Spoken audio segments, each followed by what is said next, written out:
Hi everyone. So today I will be discussing the June 2020, October 2020 statistics paper 2. So we'll start with question number 1. Figure 1 shows a sketch of the probability density function fx of the random variable capital X.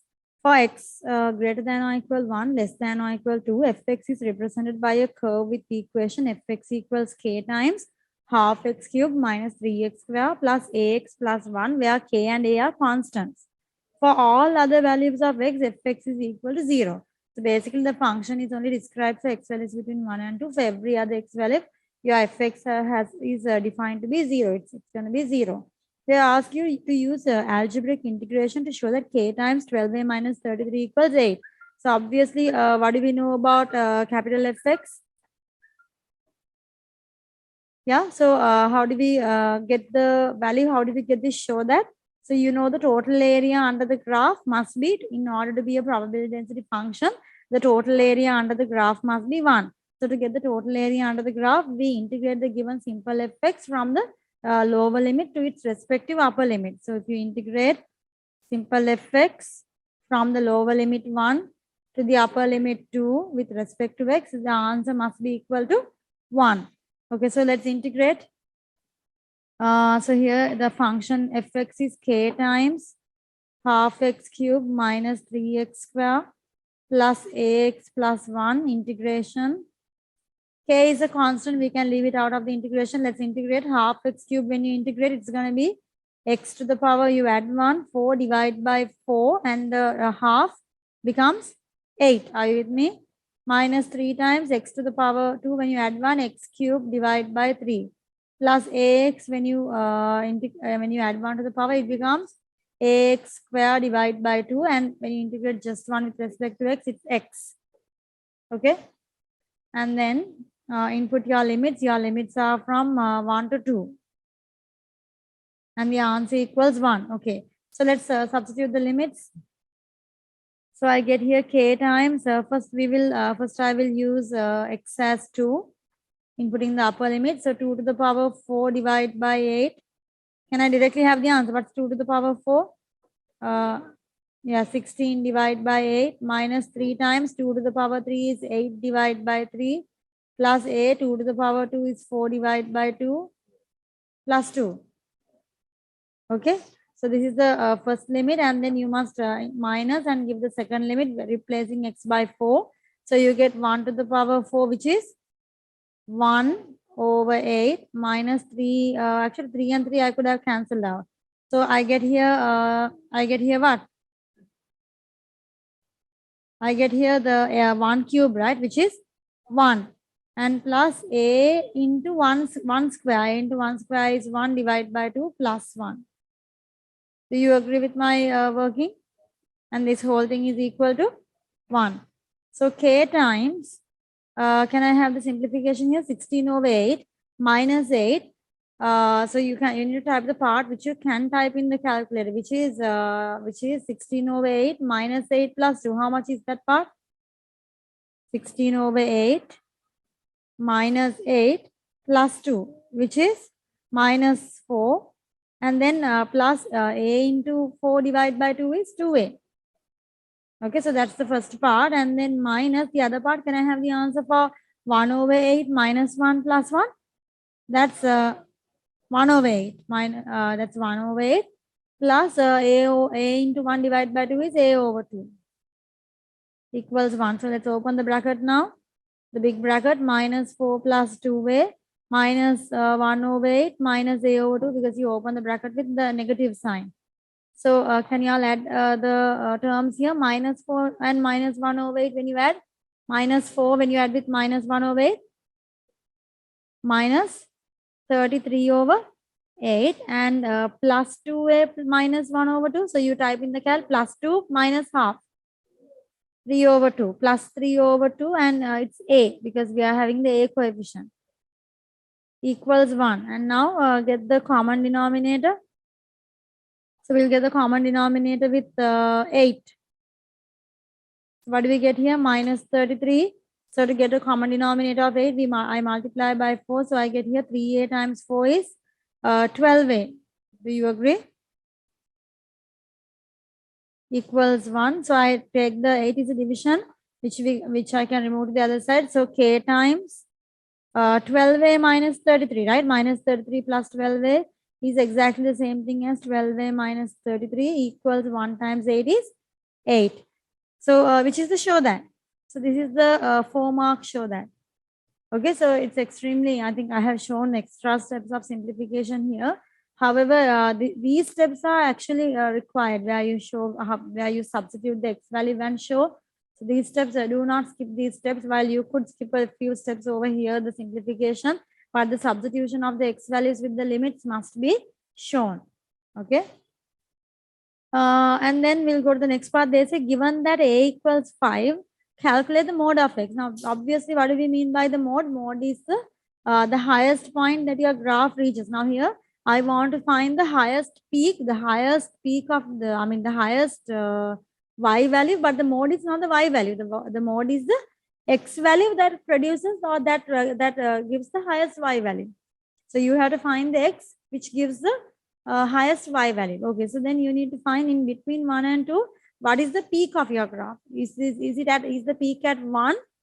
You can obviously see from 1 to 2, 1 is obviously elevated above 2, right? The y value at x equal 1 is comparatively higher than the y value at x equals 2. Do you see? However, now you need to just do a check. I think we can slightly see that there might be a slight turning point up over here, right? So we need to get that turning point, the highest point over here. Do you see this point? So I'm just keeping the point up over here. So I need to get this point. Basically, this x value is the mode. Are you with me? So it's a value between 1 and 2. So how do we get the mode? So they told us a value is 5. Substitute a as 5. And how do you get the highest point? By, obviously, this is a cubic graph. So we don't have any easy, we'll have to go with what? Differentiation and set the gradient to 0. That will give you the turning points, and you need to only be interested in the turning point that occurs between 1 and 2. Okay, so let's get that. So part B, fx equals k times half x cube minus 3x square. A is 5x. Yeah, 5. I'm replacing a with 5. Okay. So, and actually by replacing a as 5, we are also capable of what? Finding the value of k.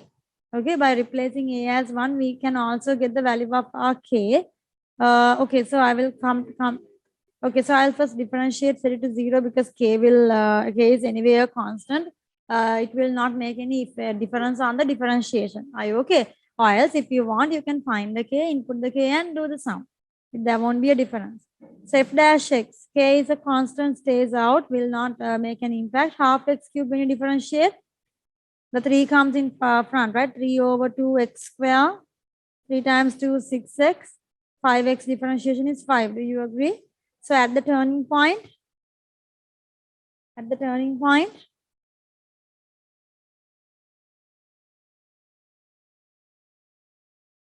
f dash x is 0 at turning point.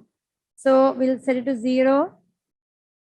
K times 3 over 2x square minus 6x plus 5. So k equals it. Now you do realize k is a constant. Is k a variable? No. So therefore 0 divided by a constant is 0, and you can remove the k. Okay, because if by any chance there is a variable here, you need to set each variable to 0 separately and solve. But k is a constant. Therefore, we can take it to the other side and divide and remove it. 3 over 2x square minus 6x plus 5. Shall I just multiply the whole equation by 2? Let's multiply the whole equation by 2. So I get here 0 equals 3 over 2 into 2 is 3x square. The 2 cancels. 6 times 2 is 12x. 5 times 2 is 10. Okay, so now type ABC in the cal and check whether this is factorizing. Does it factorize well when you type ABC in the cal? It doesn't. It's a third answer. So if it's a third answer, again in S2, my advice to you is do not write the answer directly by using the calculator. They actually give you what? Method marks for actually solving the quadratic equation. So use the quadratic form. The easiest way to solve here, I mean, you could go, you had to go with the 2 options. One of the 2 options, either completing square or the quadratic equation. So I think completing square is also tough here because of the 3. We can go with the quadratic formula. So I'm telling you again, it's extremely important that you put the values to the quadratic formula and that you show it. Okay, what do I mean? You know, when you put the quadratic formula x equal, now I hope by now you because you are well practiced with, you know, C1, P1, P2, P3, P4, you can directly input the values. Can you? A is 3, B is minus 12, C is 10. So directly input the values x equal minus B. So minus B is minus 12 plus or minus. Do you know what this equation I'm using? I'm using the quadratic formula. Minus B is minus 12 plus or minus the square root of B square minus 4AC. So B square is minus 12 square minus 4 into A is 3, BAC is 10. Divide by 2A, 2 times 3. So this gives me x equals 12 plus or minus, can I have the answer inside the root? 144 minus 120. Okay, 144 minus 120, which is 24. Divided by 2 times 3 is 6. Okay, so now we can simplify. How much is root 24? First, we'll get the exact answer. You can, of course, type this in the cal now. Okay, you can type and get it. It's going to give you how much? 6 plus or minus root 6 over 3, right? So this gives you the 2x values. One x value is 6 plus root 6 over 3. The other x value is 6 minus root 6 over 3. And we know that our x value is what? Supposed to be in between 1 and 2. So which x value is in between 1 and 2? 6 plus or 6 minus? Can I know how much it is? So let me show you here. 6 minus root 6 over 3 is 1.18, which you can very clearly see it's in between 1 and 2. Can you see? Because you need to get a solution in this range. The turning point should occur in between 1 and 2. That's the turning point that we are interested in.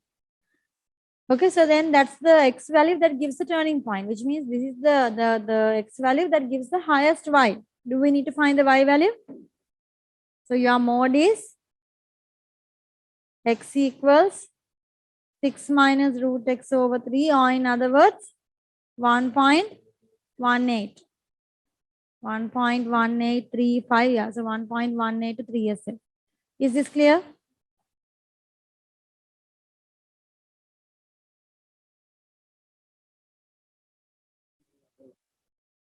Okay, so I'll move on to question number 2. In the summer, Kylie catches a local steam train to work each day. The published arrival time for the train is 10 a.m. The random variable W is the train's actual arrival time minus the published arrival time in minutes. Okay. When the value of W is positive, the train is late. Okay. First of all, do you see the question? Do you understand the question? It's important you understand the variable and what we are actually doing here. So what they're saying here is there is something called the published arrival time for the train and the actual arrival time. So what does W represent? The random variable W. The random variable W gives the random variable W is the train's actual arrival time minus the published arrival time. It's the difference. It's the difference. And they say in minutes, and when the value of W is positive, the train is late. Okay, so if you have a positive figure, the train is late, which means the actual, I mean, when you subtract, you get a positive figure. Okay, so you have a greater time here. Okay, so this is the cumulative distribution of capital FW is shown in the sketch below. So this is, again, it's really important. The sketch is drawn not for the probability density function, it's drawn for the cumulative density function. Can you see? It's drawn, it's capital FW, it's capital FX. So it's a cumulative density function. Now you can see here, they are asking you in part A, specify fully the probability density function, simple FW of W. Okay, so normally when you specify fx, you do remember when you specify, we write like this, right? So fx equals and whatever you have over here, whatever you have over here for these x values. And then like for the other one, you write otherwise. Do you remember? This is how we fully specify. Now, however, the thing is how to specify simple fx when the graph for capital Fx is given. Are you with me? So here they have given the graph for capital Fx or capital FW in this case. Okay. So how do we get the simple Fx graph? So you know, normally from capital F to simple F, we differentiate, right? From the cumulative to probability density function, we differentiate. Now, if you look at your cumulative density function, can you see your cumulative density function is actually a what? It's a straight line. So a straight line in the form y equal mx plus c. So what is the differentiation of a straight line? If you differentiate, like now I'm using yx variables, but if you do differentiate, or say I'm using fx. So if you have fx, you know to get capital Fx to simple Fx. So this is capital Fx. Capital Fx is a straight line. So to get simple Fx, you do realize I differentiate. So when you differentiate mx plus c, do you see we just get m? X differentiation is 1 plus c is 0. So can you see that your simple Fx is just what? Just the gradient of your capital F function. Okay, it's not x variable here, it's w variable. So when you, the simple fw is the differentiation of capital Fw. Since your capital Fw is a straight line function, differentiation of a straight line function is directly giving you the gradient. Are you with me? So all you have to do in part A is to get the gradient of the straight line. So shall we get the gradient? So what's the gradient of the straight line or simple Fw? Y difference over the x difference. So what's the coordinate here? 6.6 comma 1. This coordinate is minus 1.4 comma 0. Okay, so then write the y difference. 1 minus 0 over 6.6 minus 1.4. Can I know how much is this? 1 over 8. 1 over 8.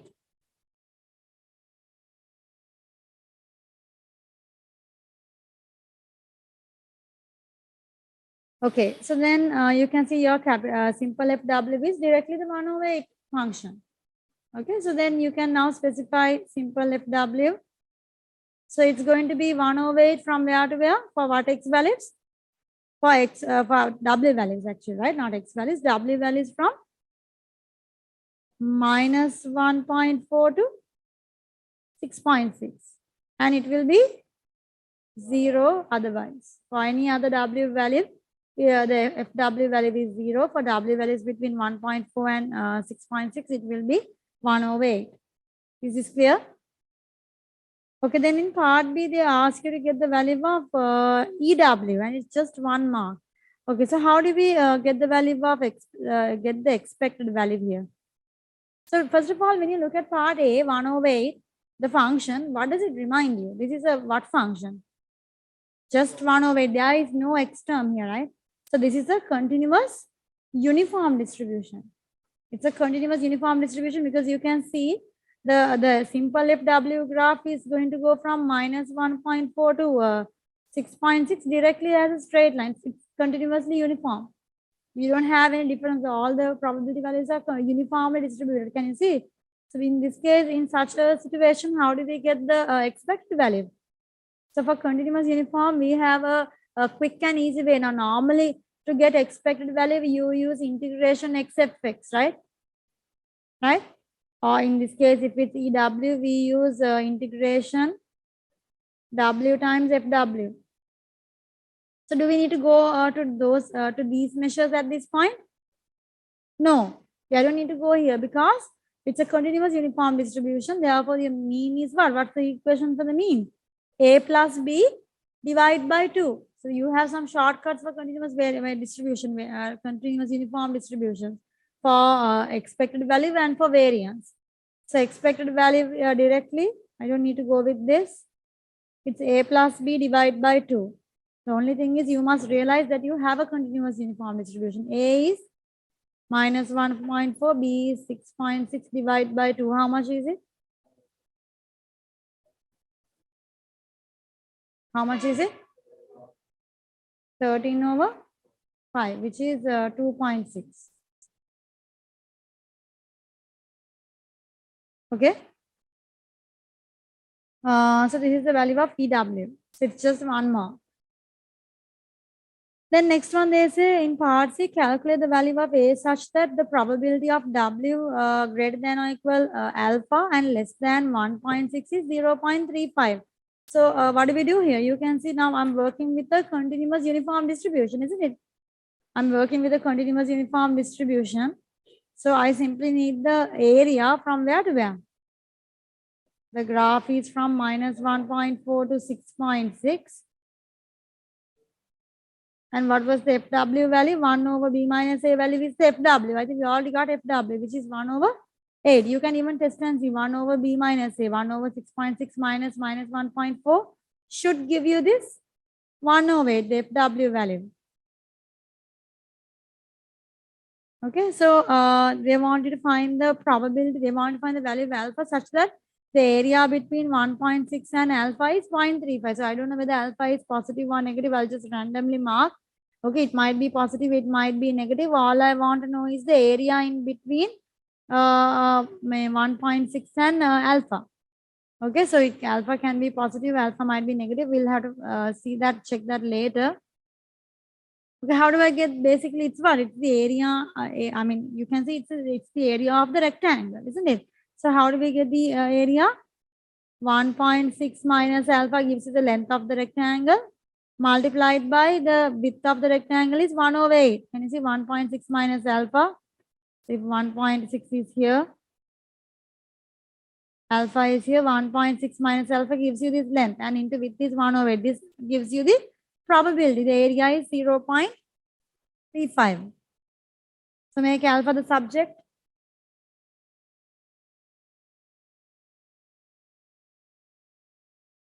One 1.6 minus alpha equals 0.35 into 8.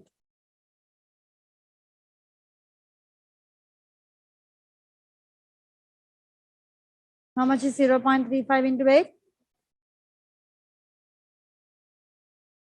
So alpha equals 1.6 minus 2.8, which gives you alpha is minus 1.2.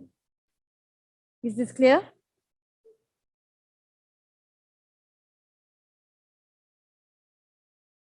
Okay, so now I'll move on to the next part, part D. Okay, so they say here,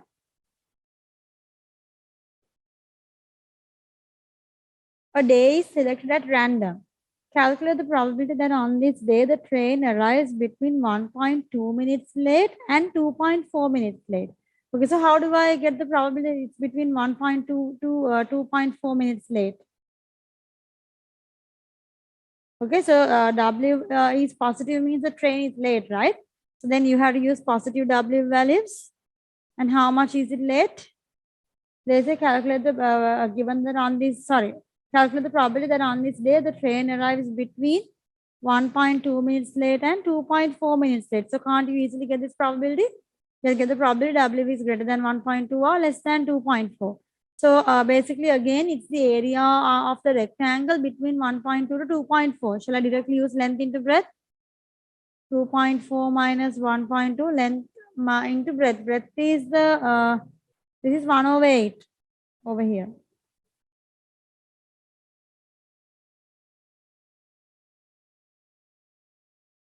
How much is it?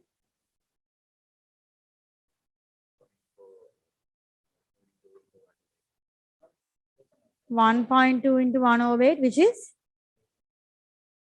yeah, the fraction answer 3 over 20, which is also 0.15. Okay, so this is that part is okay, right? Moving on to the next part, they say given that on this day the train was between 1.2 minutes late and 2.4 minutes late, calculate the probability that it was more than 2 minutes late. Okay, so now it's a given that. Can you see? It's a given that. So given when they give you a given that, this is like this is conditional probability, right? In part E, do you remember how given that works? Probability A given B is probability A intersection B over probability of B. Do you agree with me? So the given that is what comes at the back and the finding probability is what comes in the front. So they say here, given that on this day the train was between 1.2 minutes late and 2.4 minutes late. So given that part comes at the back, are you with me? So given that W is between 1.2 to 2.4, you have to find the probability what? It is more than 2 minutes late. You have to find the probability W is greater than 2. Are you with me? So then how do we get this intersection? So over the top, you have to get the intersection of W greater than 2 and W greater than 1.2 less than 2.4. What is the intersection of W greater than 2? So if you think of it as a number line, W greater than 2 is like this. The other one, W between 1.2 to 2.4. So this is 1.2 is back.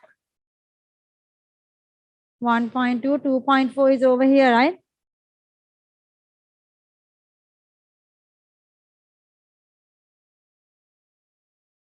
So this is 1.2 to 2.4. Are you with me? Okay, so what's the intersection between both of them? W greater than 2, less than 2.4. Okay, so that's the intersection. So basically on top, A intersection B is W greater than 2, less than 2.4. Divide by probability of B, which is the probability W greater than 1.2, less than 2.4. Are you with me? Can I have the length into breadth? This is the area of the rectangle. Length into breadth. Length is 2.4 minus 2 into 108. 108 is the breadth of the rectangle, isn't it? 108 is the breadth. Are you with me? 2.4 minus 2 is the length into 108. Divide by, what's the probability of W between 1.2 to 2.4? We found that in part D. How much is it? Yeah, how much is the simplification? 2.4 minus 2 into 108 divided by 0.15, 1 over 3. Okay, is this clear? You get 1 over 3. So this is the answer for part E. Finally, I'll move on to part F.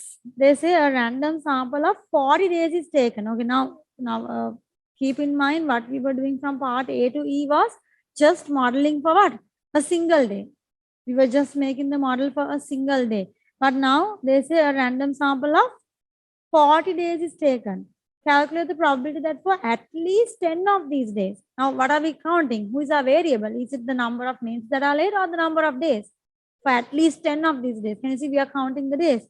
For at least 10 of these days, the train is between 1.2 minutes late and 2.4 minutes late. So now you need to realize that we have to move into a completely new variable because we are now not modeling with the minutes that are late. We are now modeling with the number of days, which is a what variable? Discrete or continuous? Number of days is a discrete variable. So let's give a new letter. We were using the letter W for the entire sum. So you can give a letter X. X is what? X is the number of days. Number of days. The train is late. The train is between, we use the same words they have used. The train is between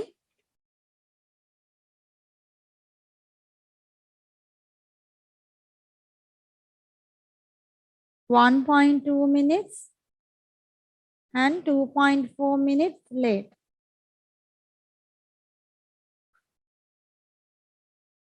And then what kind of a distribution does X follow? X follows a binomial distribution, isn't it? X follows a binomial distribution with, so and the fixed number of trials. How many days are we testing?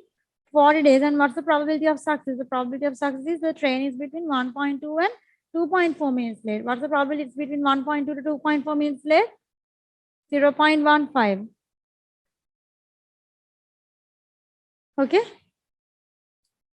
So you have to find the probability that you have to calculate the probability that for at least 10 of these days, for at least 10 of the days, the train is between this many minutes late. Okay.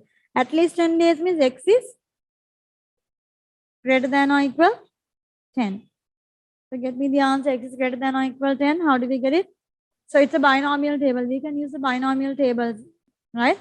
So 1 minus X is X greater than or equal 10 is 1 minus X is less than or equal 9. How much is the probability? Go to the binomial cumulative tables. Go to the n value 40. Go to probability 0.15. and go to the x value of 9. How much is it?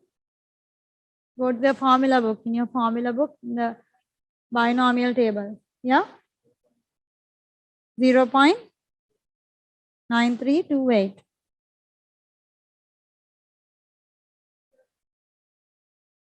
So the answer is 0.0672. Are you with me? Yeah. So this is the answer for part F. This is clear?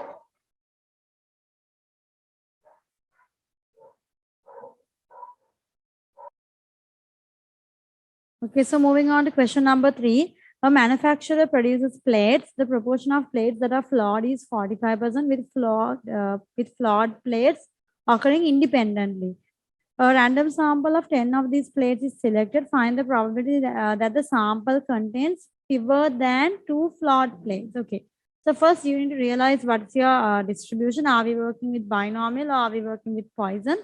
And then model it. So they say here, the manufacturer produces plate, and what's your variable? First define your variable. What's your variable? So let's say capital X is what? The number of plates that are flawed. And do they give you any interval sort of thing? No, there's no average rate. There's no lambda here, right? So you can say X is the number of plates that are flawed. And X follows a what distribution?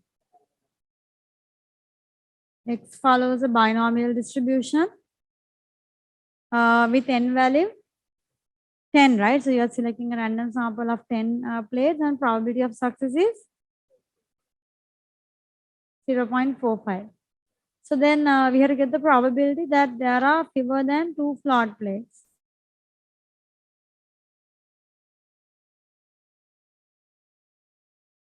Okay, so you have to find the probability what X is. Fewer than means, yeah, fewer than means not less than or equal. Fewer than means less than 2. You have to find the probability X is less than 2, which is actually what? Probability X is less than 2, in other words, is X is less than or equal 1. You know, it's discrete, so the equal mark plays an important role here. So we can actually go to the binomial tables and get this, right? Go to the binomial table, n value is 10, probability value, probability column 0.45, x value 1. What's the answer? 0.0233. Okay, is that correct? Okay. Then Roman number 2, at least 6 flawed plates. How do you get the probability of at least 6 flawed plates? At least means x is greater than or equal to 6. So you must know the terms of these words. So at least 6 plates means x is greater than or equal to 6, which is equal to 1 minus x is less than or equals 5. So 1 minus x is less than or equal to 5. Again, you go to the table where n is 10. Probability of success is p value is 0.45, and go to the x value 5. How much is it? 0.7384, which gives me 0.2616. Okay. And then the next part, they say George believes that the proportion of flawed plates is not 45%. Okay. To assess his belief, George takes a random sample of 120 plates. The random variable capital F represents the number of flawed plates found in the sample. Using a normal approximation, find the maximum number of plates simple C and the minimum number of plates simple D, such that probability capital F is less than or equal C. This probability should be lesser than 0.05, and probability F is greater than or equal D is less than or equal 0.05, where F follows a binomial distribution with n is 120 and probability of success is 0.45. Okay, so then in this question, now you can see we have increased the sample size from 10 to 120. So when you increase your sample size, you must change the random variable.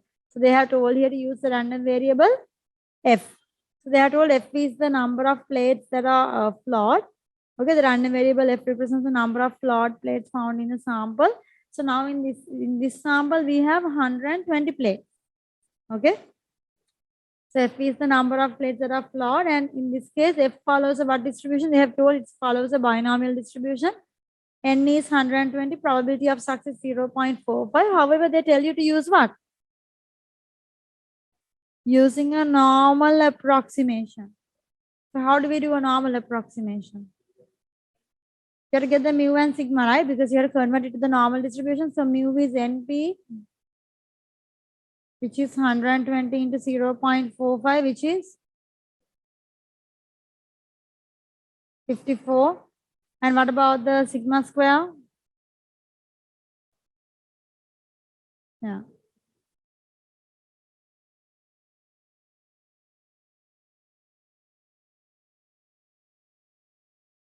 How much?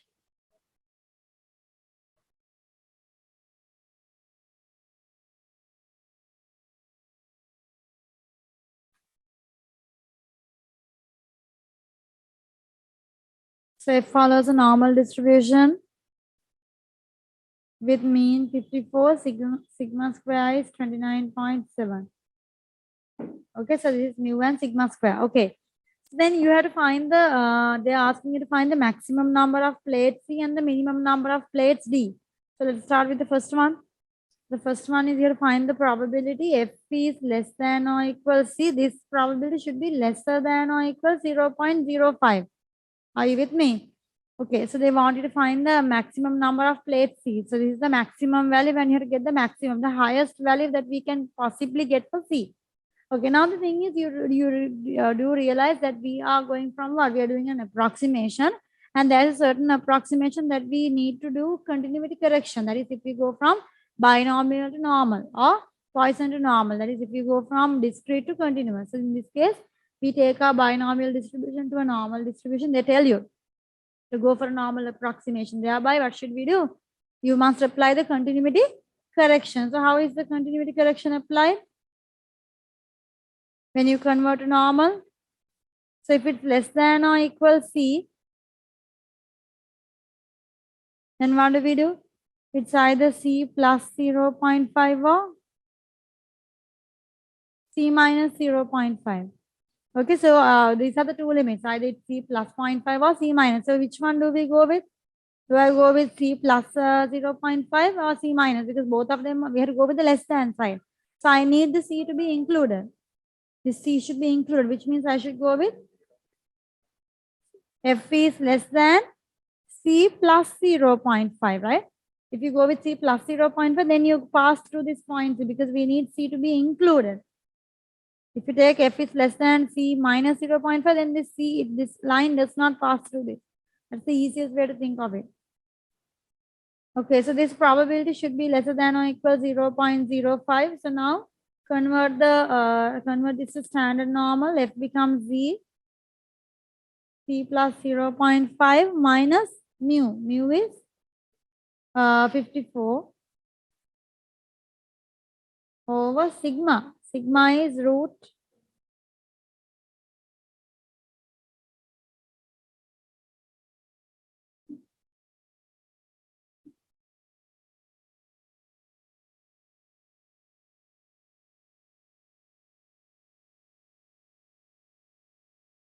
Okay, so then this is the C value. Now you need to get the maximum value of C here, right? They want to find the maximum value of C such that the probability. So let's say C plus 0.5 minus 54 over root 29.4 is a P value. Is P? Can I have how much is this P value? So you have to go to the normal tables. Go to the normal tables. Z less than P, right? So then your P value, is it going to be a positive figure or a negative figure? Now you are coloring, you can see here it's Z less than P. So less than P means you have to color the area behind. So if you take the area behind, the behind area is supposed to be 0.05, the maximum or less than that. So do you think such an area could be 0.05? No, 0.0. This is more than half. So which means what? P is not in front, P is negative. P should be over here. In this case, the behind area is 0.05. So take the normal tables, and in the normal tables, take the second table. Yeah, so then in the normal distribution table, as you can see, I will not use the first table because it gives the areas, behind, but you can see we do not have probabilities for negative z values, right? So we are going to use a symmetric property, and I'm going to get the, so this gives the area that exceeds a certain probability p, and then I want, so let's take that probability value 0.05. What is the z value? 1.6449. Can you see in here? For 0.05 probability, z value is 1.6449. So that was for the exceeding probability. So it's we know it's exactly symmetric over in the other side, right? You should be familiar with these topics from statistics 1. So your p value should be how much? Minus 1.6449. However, now you do realize that we have an inequality sign here, right? The probability, the area should be less than 0.05. So we prefer area to be less than. So if you want your area to be less than 0.05, this p value, should it be, now this minus 1.6449 is a fixed position. So this p value, if you want your area to be lesser than 0.05, should your p be greater than minus 1.6449, or should your p value be less than minus 1.6449? Minus 1.6449 is the exact place where you have the area behind as 0.05. So I prefer my area to be less than 0.05. So which means I want my p value to be what?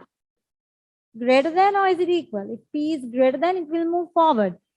And then the area behind area will be more than 0.05 because I want the area less than p. So the less than area, do you see now if I move my p value forward, the z less than p area has increased. So what should I do here? I want my area to be now exactly 0.05 area is at minus 1.6449. So if I want the area to be lower, then I should move my z value behind. Okay, so in that case, p value should be less than or equal. So this is the most important thing.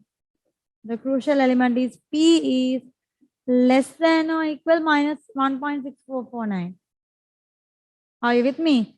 Replace p. P is c plus 0.5 minus 54 over root 29.4 equals minus 1.6449.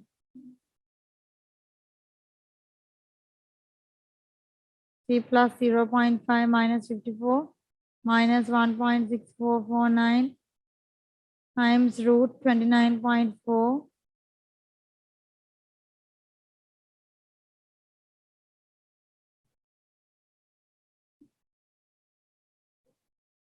29.7, not 29.4. Root, yeah, it's root 29.7, right?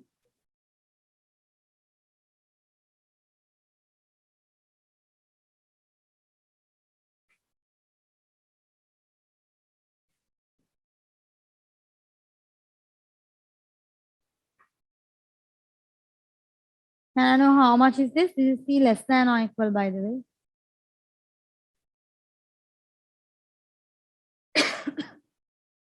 Is there any reason for the inequality mark to change its sign? No, right? I'm not taking a negative number as a multiplication. So the inequality mark will stay put. Can I know how much is C? C is less than or equal 44.5. So less than or equal 40. Now they ask you to find the maximum number of plates C. The maximum number of plates C. So the maximum value you could get from here is C less than or equal 44.5. What's the maximum number of plates we get? C is the number of plates, which is a discrete variable. So maximum C is, maximum value of C is 44. Are you with me? Is this clear? Similarly, you must now find what? Similarly, you must now find the minimum number of plates D. Get the minimum number of plates D. Okay, and then the next part, they say to get the probability F is greater than or equal D should be less than or equal 0.05. Again, you can see that we are having the same probability.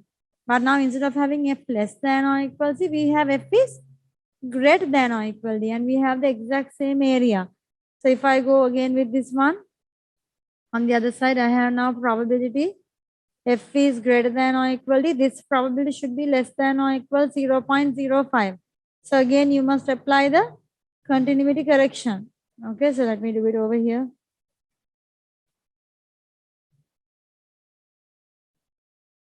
Probability F is greater than or equal D is less than or equal 0.05. So again, you must apply the continuity correction because you are going from binomial to normal. What's the D value we use? So this is F is greater than or equal D, which means you're supposed to go greater than D values, right? So am I now, you have two options here. Either it's D plus 0.5 or it's D minus 0.5. So which of these two options do we go with? D minus. So you can see if F is greater than D minus 0.5, we pass through this point D because D is supposed to be included for greater than or equal. If the equal mark is not there, then we would take F is greater than D plus 0.5. If D was not supposed to be included, but here it's colored, should be included. Thereby, we should use F is greater than D minus 0.5. This probability should be less than 0.05. Are you with me? Now convert the variable to standard normal. D minus 0.5, subtract it from the mu. What was our mu value? 54 divided by the sigma value. Sigma is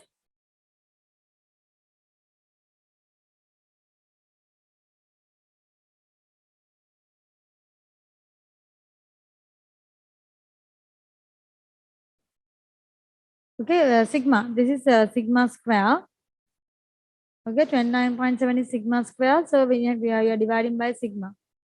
Shall I give this a single letter to make it easier? So I'll say it's Q. So probability Z is now what? Greater than Q. That area should be, let's take it as equal for now. That area, the probability that Z exceeds Q should be equal to 0.05. So if Z is exceeding Q, I'm supposed to shade the greater than part or less than part. Z greater than means I should shade the greater than part, and that area should be 0.05, which is very large or very small, which is very small, which tells you that Q value is up over in the front. So they are greater than, this area is 0.05. Do I need to go to the table again? No, because we already found now this graph is symmetric, right? So we know that if this value should be the positive figure, 1.6449. So I want this Q value to be what? Greater than 1.6449 or less than 1.6449. Because we want the area to be what? Less than 0.0. So this area needs to be small. How do I make this area small? By moving the Q value backwards or forwards. If you move it forward, you can see you get a small area.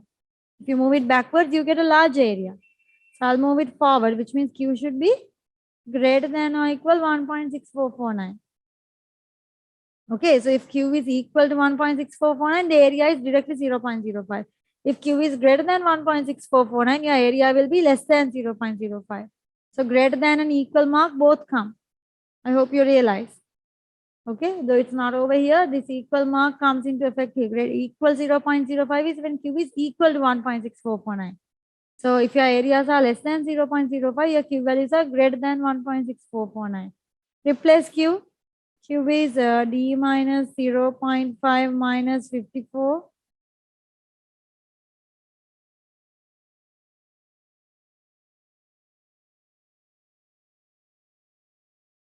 Over root 29.7 equals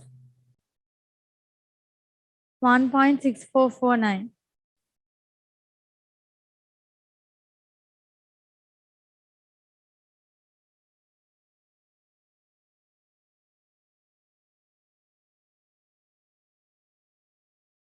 Plus 54.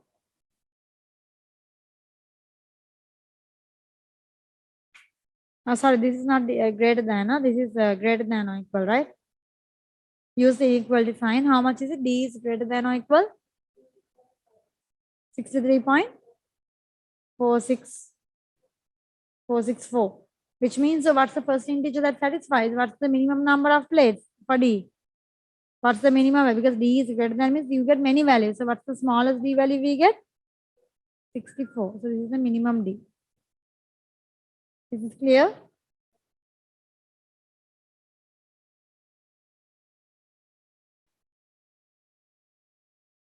The manufacturer claims that after a change to the production process, the proportion of flawed plates has decreased.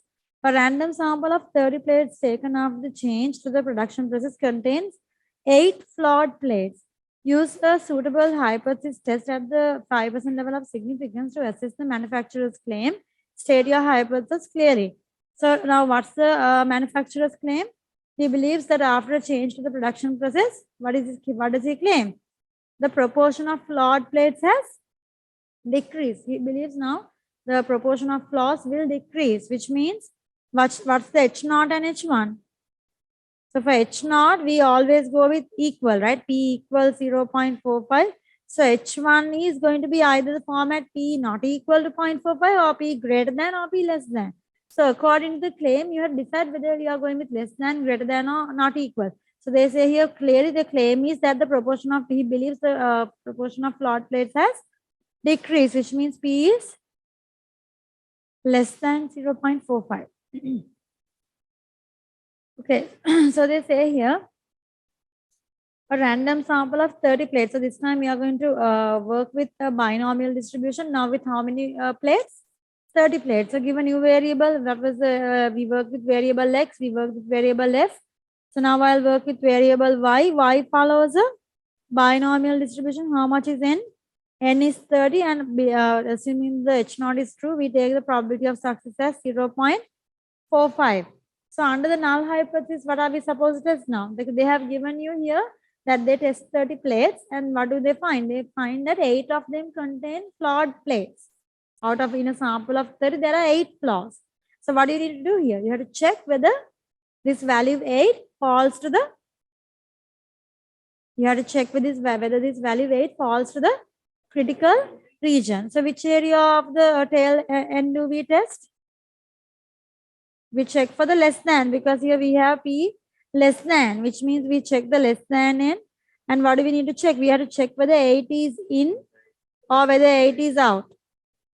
So how do we take that? We have to find the probability x is less than or equal 8. Get the probability x is less than or equal 8. The area we have for the critical region is 5%. So you have to check whether this will fall. Sorry, it's y, not variable x. So we have to check whether this variable, the probability, whether the value 8 will actually fall in the critical region or outside. If it's in the critical region, probability of y less than or equal 8 should be more than 5% or less than. To be inside the critical region, it should be less than. If it is more than 5%, this value lies outside the critical region. Okay, let's get the area. So directly go to the binomial table, go to n value 30, go to probability column 0.45, go to the x value, go to the x value 8. What's the answer?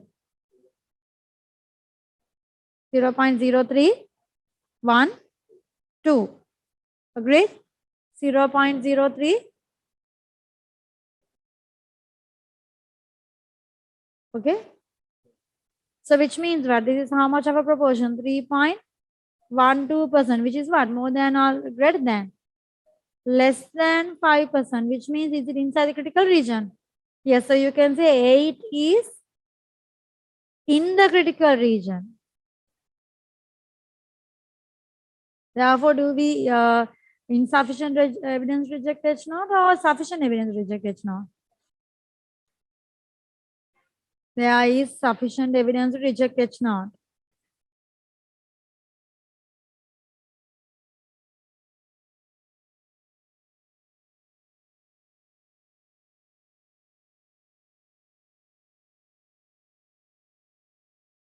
You have sufficient evidence to reject H0, and then is this enough? No, you have to give a statement with respect to this, the manufacturer's claim. So manufacturer's claim, is it supported by the data or is it not supported? So you can say the data supports the manufacturer's claim.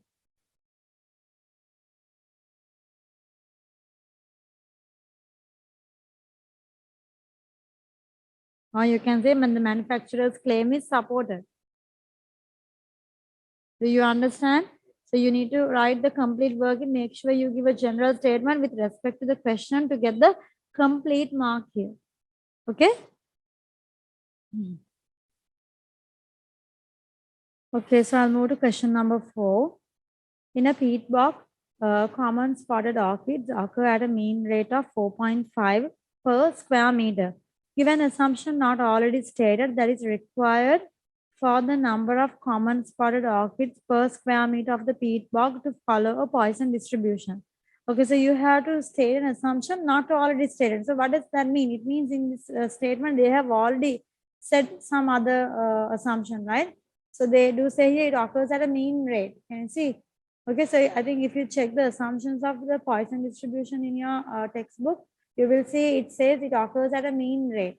So then other than that assumption, you have to give another one. So what other assumption can I use? Yeah, so you can say the in Poisson distribution, it occurs independently, it occurs randomly, it occurs singly. These are the words that they use in the Poisson in Poisson. So you have to use it in context of the question. So if you use it in the context of the question, what is it? The common spotted orchids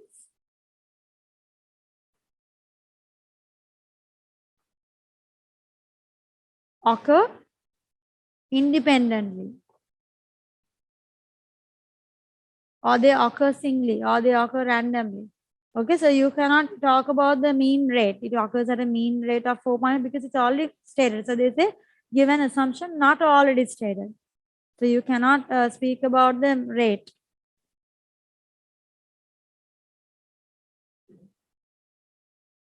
Part B, given that the number of common spotted orchids given that the number of common spotted orchids in 1 square meter of the peat bog can be modeled by a Poisson distribution, find the probability that in a randomly selected 1 square meter of the peat bog, there are exactly 6 common spotted orchids. How do we do this? Part B, they say given that the number of common spotted orchids in 1 square meter of the peat bog can be modeled by a Poisson distribution. So now we had the mean rate for 4.5 square meters, right? So let's give a variable. So I'll say x. X is the number of orchids in how much? So when you are working with Poisson distribution, always specify the interval because whenever the interval changes, the variable must change. So x is the number of orchids in what? In 1 square meter. So because I'm working with 1 square meter. So how do I get the mean for 1 square meter? We know, so how do I get the number of orchids, the mean, the lambda value for 1 square meter? Yeah, so it's already given here, right? 4.5 per square meter. It's already given to you. So number of orchids in 1 square meter. So this x follows a Poisson distribution with lambda 4.5. Okay. So then you have to find the probability that there are exactly 6 common spotted orchids. You have to find the probability exactly x equals 6. So to get x equals 6, either you could go with the Poisson table and by subtracting the 6 cumulative 6 by cumulative 5, or you can immediately go e to the power minus lambda, lambda to the power x over x factorial, which is the Poisson equation. So e to the power minus lambda into lambda to the power x is 6 over 6 factorial. Can I know the answer here? 1281. Okay. So normally when you use the table values, it gives it to 40, right? So you can keep it to that. The Roman number 2, find the probability that in a randomly selected 1 square meter of the peat bog, so it's the same variable, there are fewer than 10 but more than 4 common spotted orchids. What probability are we finding? There are fewer than 10 but more than 4. So x is greater than 4 and less than 10. So this is a discrete distribution. So what does it mean? Less than 10 means you have less than or equal 9. It's discrete. And greater than 4 means? Greater than 4 means? Greater than or equal 3. Sorry, greater than or equal, x is greater than 4 means greater than or equal 5. Isn't it? Okay, so then this is, let's go to the cumulative table and subtract, right? So go to the cumulative table. you'll get the probability x is less than or equal 9 and subtract with the probability x is less than or equal 5 or 4. You subtract with less than or equal 4 because I want 5 to 9. 5, 6, 7, 8, 9 should be remaining. So if I subtract 0 to 4 from 0 to 9, if I subtract 0 to 4, then 5 to 9 will remain. Go to the table. Poisson table, lambda value 4.5. Go to the lambda column 4.5. So in the Poisson table, lambda value 4.5 is the binomial table. So here the Poisson table, lambda value 4.5 and the x value is 9. How much is it? 0.9829.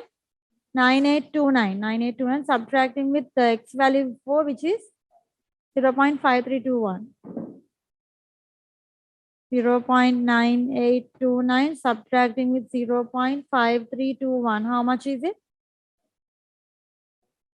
0.4508. So this is the probability that there are fewer than 10 but more than 4 common spotted orchids. Is it clear? Next part, they say Chuan believes that by introducing a new management scheme, the number of common spotted orchids in the peat bog will increase. Okay, so he's going to introduce a new scheme that will increase the number of orchids in this. Okay, so in this area.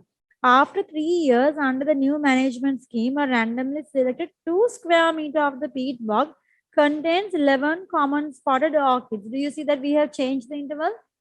Can you see 1 square meter has changed to 2 square meters. So then we are having, when you are changing the interval, give a new random variable again. So they say using a 5% significance level, assess Yuan's beliefs, state your hypothesis clearly. Okay. So what are we testing now? In part C. So first of all, what's the lambda value? For 1 square meter, your lambda value is 4.5, right? So let me give a new variable. So y. Y is the number of orchids in 2 square meter or number of orchids per, for each 2 square meter. Okay, so y follows the Poisson distribution. For 1 square meter, it's a 4.5 rate. So for 2 square meter, it will be 9. So what's the hypothesis now? H0. He believes that now H0, of course, now you're writing for Poisson distribution, which means yeah, H0, H1 will be written not for the probability, it's written now for the lambda. Do you remember in Poisson, we write the H0, H1 for the lambda. They are saying here, what do they say here?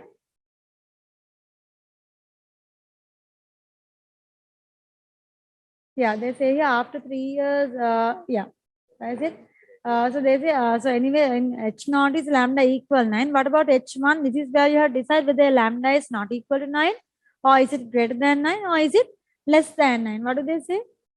Yeah, after 3 years of the new management scheme, he believes that by introducing the new management scheme, the number of common spotted orchids in the peat bog will increase. So he believes it will increase. So we are testing to see whether it actually increases. Okay, so that's the key word here. Okay, so then using a 5% significance level, assess Yuan's belief. So his belief is that it will increase. You test whether lambda is greater than 9. Okay, so they have given you the critical value. How many common spotted orchids are there? There are 11 in 2 square meters. Okay, so let's check the distribution. So you realize that greater than means you have to test the back end, right? Over here. So this is the 5% area. You have to check whether the value of 11 falls inside the critical region or outside. So what probability are we checking? X is less than or equal 11 now or greater than or equal 11? We are checking this side, right? You must check the probability. X is greater than or equal 11. Okay. 1 minus X is less than or equal 10. So go to the probability table. Lambda 4.5. And lambda is 9. Sorry. Lambda is 9. And X value is? X value was how much? 10. X value was 10. For lambda value 9, 0.70. Yeah.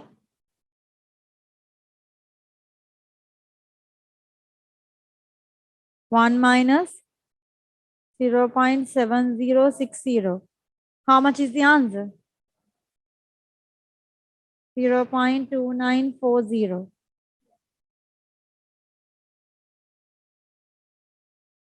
Okay, so moving on to, yeah, so then what about this probability? 0.2940 is definitely what?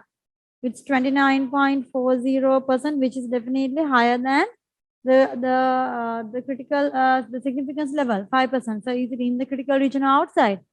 So you can say 11 is, or 11 does not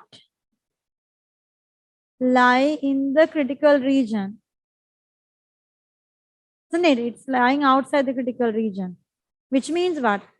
First of all, there is sufficient evidence or insufficient evidence to reject H naught. There is insufficient evidence. You only reject H naught if you fall the critical region. There is insufficient evidence to reject H naught. And then is this over, or do we have to give another statement?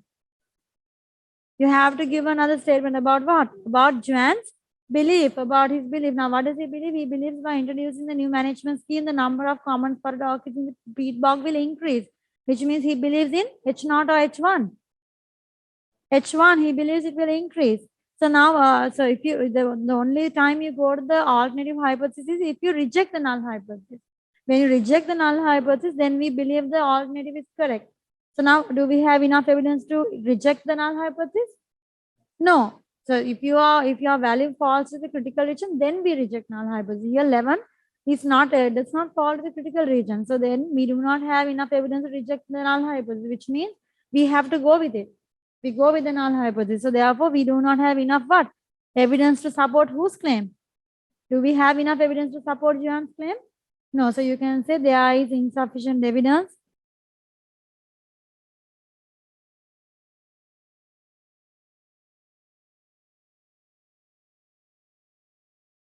to support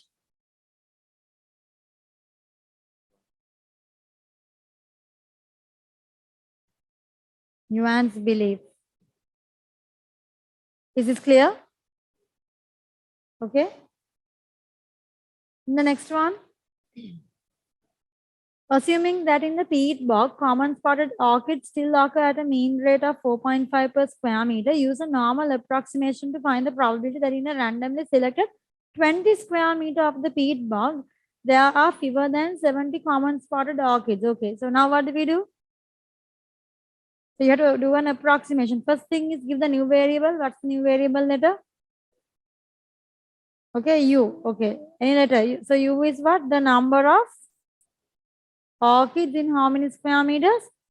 Number of orchids per 20 square meter, right? So we have 20 square meters. So per square meter, we have 4.5. Can I know the new lambda value? You follow the Poisson distribution. How much is the lambda value? For 1 square meter, you have 4.5. The mean rate is 4.5. So for 20 square meter, 4.5 times 20 is 90. So lambda is 90. So I think you can very clearly see here the lambda value is what? Clearly more than 10. So when it's more than 10, you know, you have to go for a approximation. So now approximation we go is usually for the Poisson approximation. So Poisson approximation mean is found by lambda. And the sigma square is also lambda. Do you remember in a Poisson distribution to normal, mean and variance are both lambda. So both of them are 90.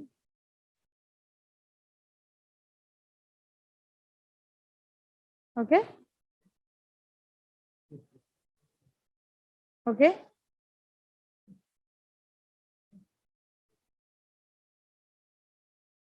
So they want you to find the probability what? So you can say here U follows a normal distribution now with mean 90 with sigma square 90. Right? This is mu and sigma square. So they say you to find the probability that there are fewer than 70 common spotted orchids. So probability U is less than 70, right? Fewer than means the equal mark doesn't come. So how do you find the probability it's less than 70? First of all, you need to remember now we are moving from where to where? We go from a Poisson distribution to normal. So you jump the boundary from discrete to continuous, which means you must apply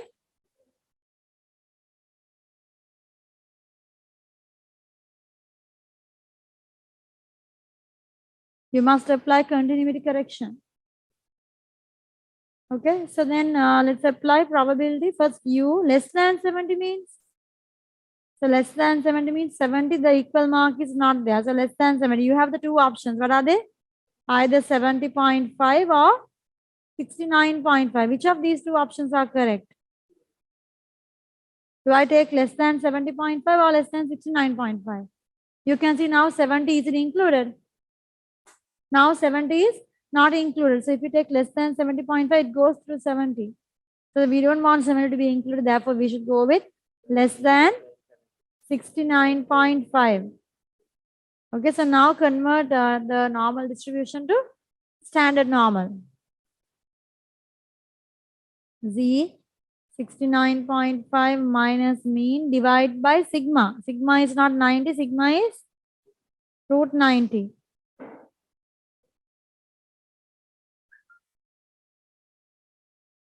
So you can type this figure in the cal. How much is it?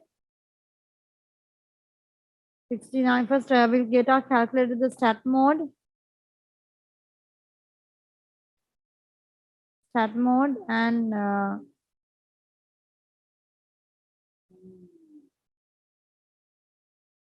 okay, so first get the value 69.5 minus 90.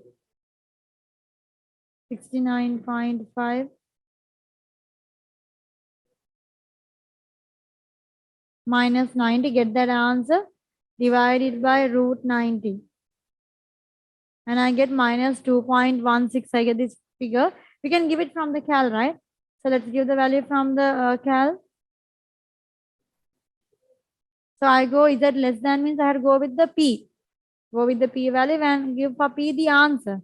Shall I give directly P and the answer? Probability of this answer minus 2.16. It gives directly the answer. So which is how much? 0.01535 or correct to 3SF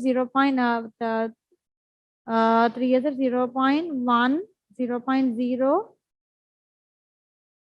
0.0154.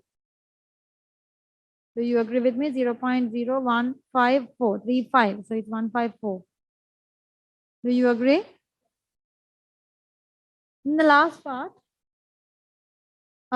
they say a random sample of 200 non-overlapping 20 square meter areas of the peat bog is taken. So a random sample of 200 non-overlapping 20 square meter areas. Do you see? You take like 200 plots of 20 square meters. Can you see? So you take 200 plots of them. And then say using suitable approximation, calculate the probability that at most one of these areas contain fewer than 70 common spotted orchids. Okay, what do they mean here? In part E. Read this carefully. They are saying that you are taking 200 non-overlapping 20 square meter areas. So you have 220 square meter areas. And they say they want you to find the probability that at most one of these areas, okay, contains fewer than 70 common spotted orchids. I think now you saw that we got the probability in a single 20 square meter plot. For a single 20 square meter plot, you got the probability that there are fewer than 70 common spotted orchids, right? Which was what you found here, 0.0154. This is the probability that there are fewer than 70 common spotted orchids in a 20 square meter plot. Okay. Okay. So then how do we model this question? Okay, so you need to realize here that you have 200 non-overlapping 20 square meter areas and you are modeling here not for the number of orchids. You do not count the number of orchids here. You are counting that at most one of these areas.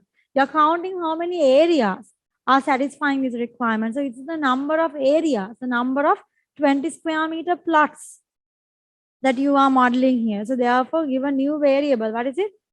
Give me a new variable. Okay, W. So W is the number of 20 square meter area, the number of 20 square meter areas, where what? That contain fewer than, read the question, that contain what? At most one of the areas is something else. I mean, we are going to get at most one of the areas, but for each area we need what? There are fewer than 70 common spotted orchids. Okay. So this is the probability that you need to find. Now this is the random variable. So let's mark the variable W follows a binomial distribution. N is 200. Probability of success. What's the probability of success here? 0.0154. Okay, so they say the word using a suitable approximation. You know we can't work with the binomial N200. It's way too large. So first get the NP value and see whether we had to go with a lambda or with a mu. Because you have to decide whether we are going to go from binomial to Poisson or whether it's going to be from binomial to normal. Multiply 200 with 0.0154.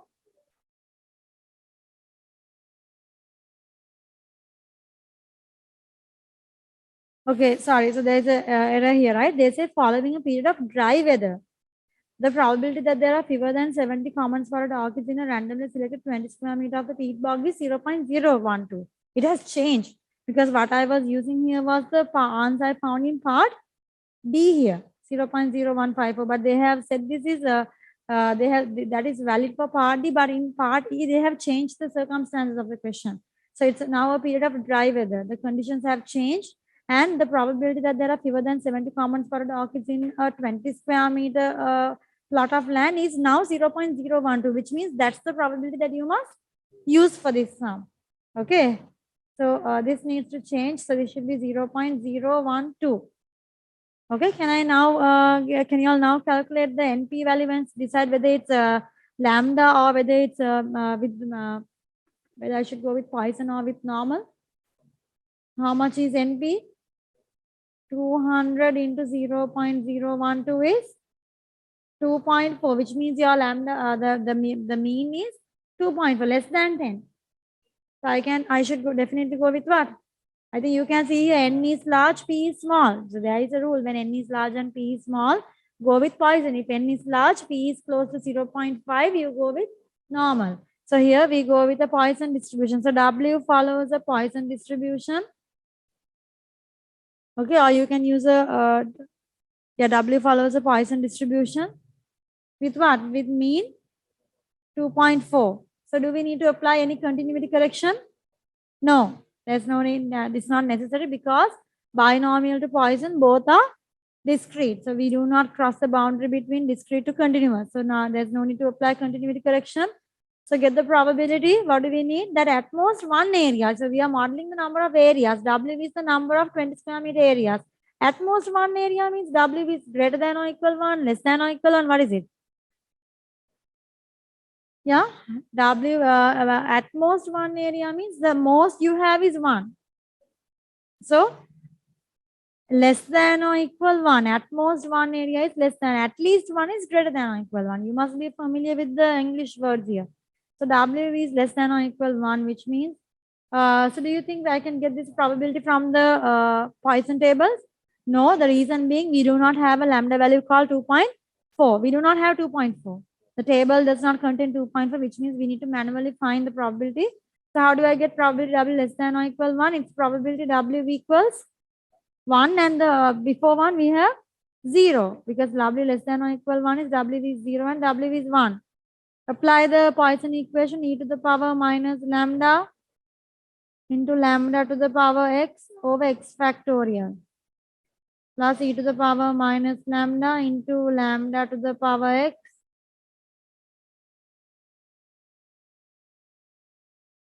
for final answer. You directly type it in the calc. Yeah, 0.30844. 30844. This is the answer you got from the calculator, not from the tables, right? Normally, when you take directly from the table, you give it to the given significance in the table. But if you take it from the calculator, you can give your answers to 3 significant figures. Okay.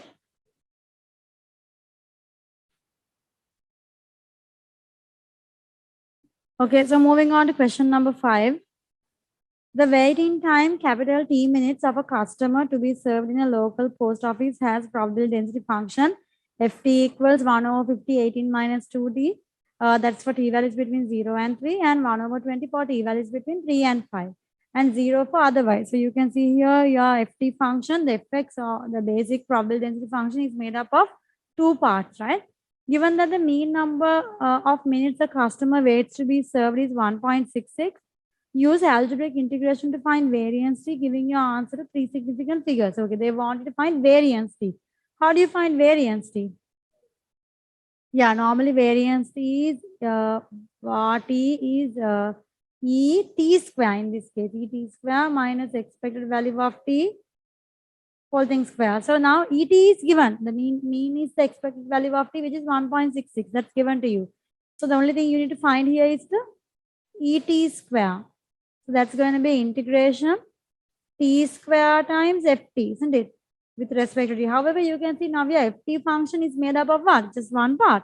No, two parts. So t square ft must be applied for both these parts separately and applied with the respective limits. So integration t square ft is 1 over 50 times 18 minus 2t. Can you get what's going on here? Plus again integration t square, the ft value in the next section is 1 over 20. So we integrate with respect to t each part and give the limits. The first one, the limits are from 0 to 3, while the next one, the limits are from 3 to 5.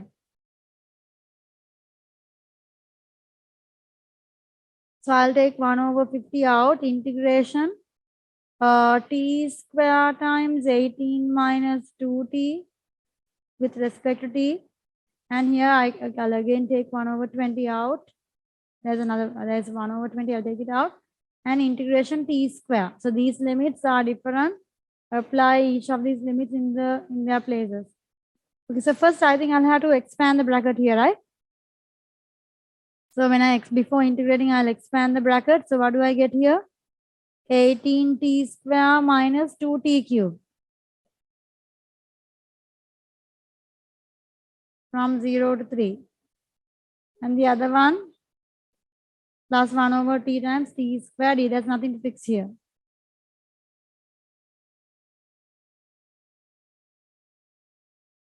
Okay, so how do we do this? Now it's time to integrate. So here 8t cube over 3, right? 8t cube over 3 minus 2t to the power 4 divided by 4. Limits from 0 to 3. Plus 1 over 20. So when you integrate t square, you get, sorry,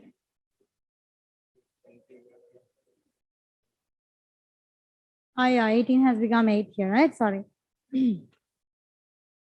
Yeah, this should be 18, yeah, t square, yeah. So when I integrate, it's 18 t cube over 3. Great. Yeah, and the other one, t square, when I integrate, it's t cube over 3. The limits are from 3 to 5. So I'll take it over here, 1 over 50 times 3 and 18, I can simplify. This is 6t cube. So it's 6 into 3 cube minus 2 over 4 into 3 to the power 4. Subtracting, input the second limit. So when you input t as 0, the entire second limit is 0. Agreed? Okay, so that's the first part. And then the 1 over 20 part, again, I'll open bracket. Can you see I open the bracket with 1 over 50 open. I substitute the two limits and I close the large bracket. Again, plus 1 over 20, open a large bracket. Replace t with 5 cube over 3. Subtracting with 3 cube over 3, close the large bracket. So let's get the answer. What do we get? 6 into 3 cube minus 2 into 3 to the power 4 divided by 4. How much is it?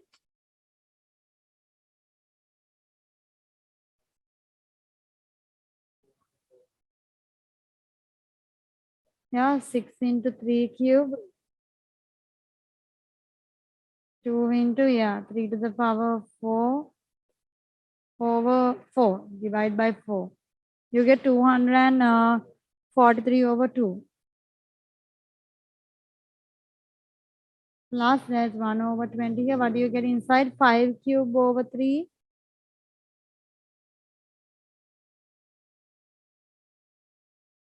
Minus 3 cube over 3.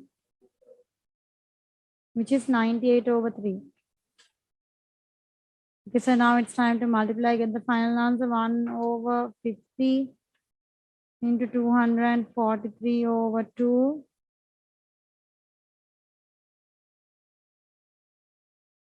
Plus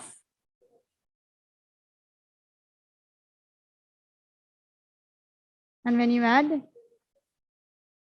how much? 1019 over 300. So that is the expected value of the t square. That is ET square. That's not variance t. So you are supposed to find what is. So how do you get the variance t value? ET square. So ET square is 1219 over 300. Yeah, expected value of t is 1.66.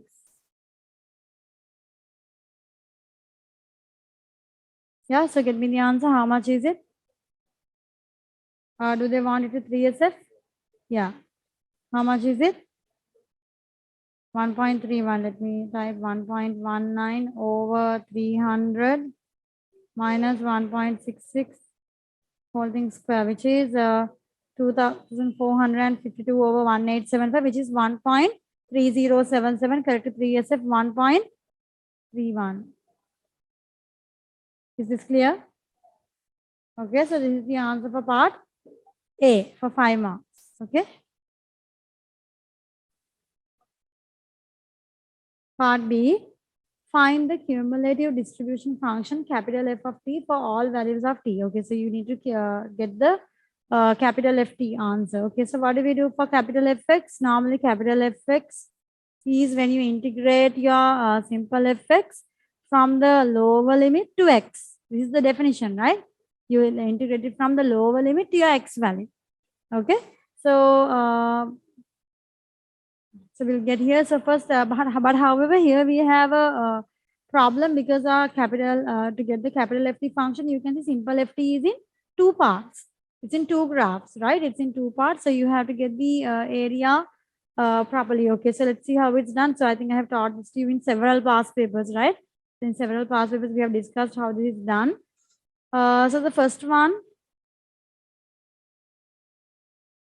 So when t values are from where to where? Starting from t values between 0 and 3. So how do we get capital FT? You integrate from what's your lower limit? 0 to x, not 0 to 3. 0 to x. And what are you integrating? 1 over 50 times 18 minus 2t. Okay, so dt. Take 1 over 50 out. And let's integrate 18. When you integrate, it's 18t. 2t when you integrate, it's 2t square over 2. Okay. And then your limits are from 0 to x. So 1 over 50 times, yeah, we integrated it. Now we can use the limits 18x minus x square, right? 18x, sorry, not x. It should be t, isn't it? Because we are using our variable is not x, it's from t. Please give the variable t. This is 18t minus t square. This is when you substitute the first limit minus the second limit is when you substitute t as 0, which is 0. So yes, the simplest answer for capital F of t is 18t minus t square. Do you agree with me? Okay, then let's go for the next range. You have to get capital F of t for t values between 3 to 5. By the way, so I keep on reminding this to you every single time. Capital F of t, what does it do? So if you use any t value between 0 to 3, say you use F2, what does this give you? Yeah, you have to use a t value in between over here. So if you use capital F of 2, what do you get? You get the area, you get the area or the probability starting from where? Starting from 0 until 2. Okay, so you, because if you use capital F2, okay, starting point here is 0, so you get the area from 0 until 2. Are you with me? Because our graph starts from 0. Okay, now the issue comes up, the problem comes up when you start working with what? When you start working in the range for t values between what? For t values in the range greater than 3, less than or equal 5. So this is where the problem comes up. Why? Okay, first we'll do the normal thing. What's the thing that we usually do? We integrate from the lower limit until the t value. Okay, so what's our second interval? The second function is 1 over 20, isn't it? Are you with me? The second one is 1 over 20. Then tell me the integration. It's 1 over 20 is a constant. When you integrate 1 over 20 or just 1, it's t, 1 over 20 t. And give your limits. Your limits are from 3 to t. Substitute, what do I get here? 1 over 20 times t, subtract, replace t with 3. 1 over 20 times t minus 3. Okay, now the problem in here, this particular range is where we have the problem, because if you use now, you know, capital Fx values or cumulative is supposed to give us the probability from where? From the very beginning. So we are starting our graph not from 3. Our graph starts from 0. We start the function from 0. So if you go to capital Ft function for t values between 3 to 5, you can see if you use, for example, capital F4 to this graph, what area are we getting? If I use capital F of 4 here, what area do I get? I get the area from 3 to 4. But when I say F of capital 4, what area do I really mean? Now, capital F means cumulative. I want all the complete area or the complete probability behind 4. Not just from 3 to 4, but from where to where? Capital F of 4 means I expect to see the answer from 0 to 4, not from 3 to 4. The problem is the function is broken into two parts. And when you integrate for capital F in the second part, we have to integrate from 3. The starting point of the second function is 3. But so we integrate from 3 to t. And then if I use capital F4 here, what do I get? I get the probability, from 3 to 4. But capital F4, I'm supposed to get the area from 0 to 4. So what do? I've told you the remedy for this, right? What do? We completely add the area behind 3. We have to completely add the area behind 3. So I have to completely add F3 here. Are you with me? Because adding F3 will ensure that if I use capital F4, I will get the area from 0 to 4, not from 3 to 4. Okay, do you remember this? I have explained this from the context of the graph. I think I have explained this very well in the Jan 2022 paper. Yes. Okay. So it was explained from with the context of the graph. So it was very clear. So in here, I'm going to just go ahead with that. So capital F3 value, if you could tell it to me from here, how much is it? 1 over 50 times 18 times 3 minus 3 square. How much is it? 9 over 10. Can you all, so now you can see I have fixed the problem. So now if I use capital F of 4 into this function, I'm going to get the full area starting from the beginning. Okay. Can you all open the bracket? I get here 1 over 20 t. 1 over 20 into 3 is 3 over 20. How much does it simplify to give you? 1 over 20 t plus 3 over 4.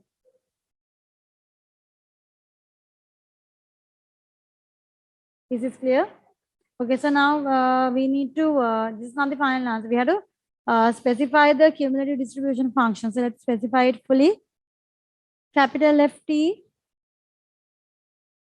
equals open bracket. So what do we get here? The first one was, 0. The first one should be 0 for t values less than 0. Because our graph value started from 0, right? Yeah. So t value is less than 0, it's going to be 0. And the next one, next function we found 1 over 50. 18t minus t square. This was defined for t values greater than or equal 0, less than or equal 3. Here. For t values greater than or equal 0, less than or equal 3, capital F of t is 1 over 50, 18t minus t square. And then the next function,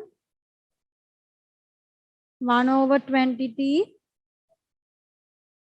plus 3 over 4. This is defined for t values greater than 3, less than or equal 5. And then finally, your cumulative problem. Okay, and then finally, the cumulative probabilities are all 1 for t values greater than 5. These are your continuous distributions. Okay, greater than 5.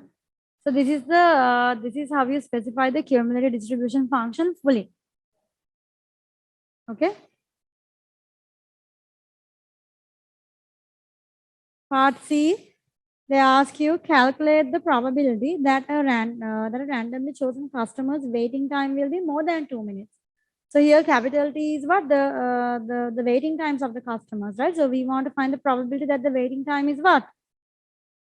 You want to find the probability that the waiting time is more than 2. So now bear in mind we are working with what? We are working with continuous data. So does it mean greater than 2 is 1 minus less than or equal 1?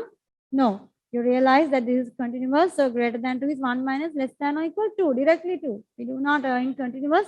We do not jump from one person to the other. I mean integers. We do not jump from integer to integer. We do not have integers. All the values in the number line, all decimals are included. So t greater than 2, you know that the less than probabilities are found by capital F of t, isn't it? So I can do here 1 minus probability t is less than or equal to, or t is less than 2. Okay, so this is continuous. The equal mark being here, not being here will not make any impact. It will still be 2, even if the equal mark was there. So 1 minus when t equals 2, what do we get? To which range do I have to substitute? When t equals 2, go to capital F of t equation. When t equals 2, I have to substitute to the first equation, 1 over 15, 18t minus t square. Because t value is 2, you have to substitute the t value to the respective equation. So substitute 1 over 50 into 18t square, no, 18t minus t square. 1 minus 1 over 50 into how much is it? Yeah. 18 times 2 minus 2 square is 32. Yeah, 1 minus 1 over 15 to 32. How much is it? 9 over 25. 9 over 25 or 0.36. These are exact figures. Is this clear? And then they say calculate the probability expected value of t minus 2 is less than t and is t is greater than expected value of t minus 2 and t is less than expected value of t plus 2. So expected value of t is known, right? So is this difficult? No, all you have to do is to replace. Get the expected value of t minus 2 first. How much is it? Expected value of t is 1.66 minus 2 is how much?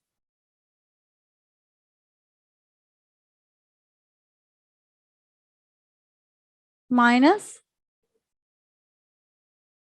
0.34. Okay. And the other one, expected value of t plus 2.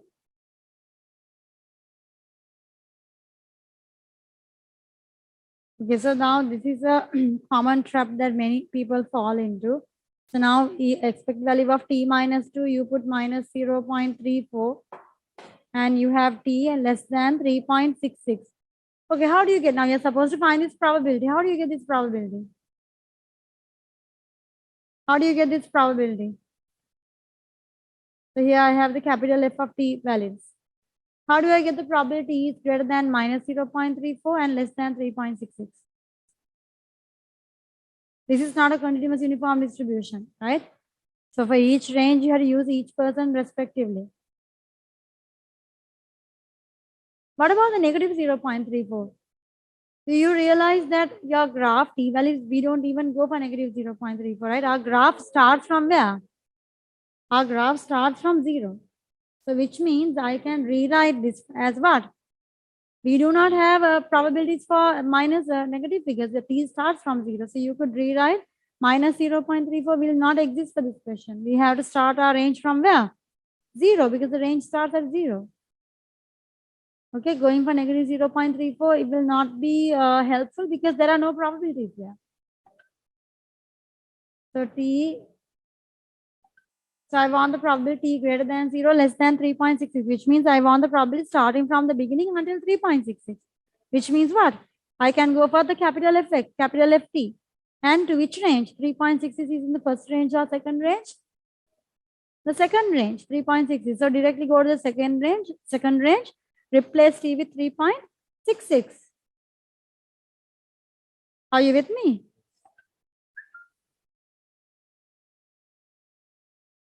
How much is it? 0.933. Okay. Is this clear?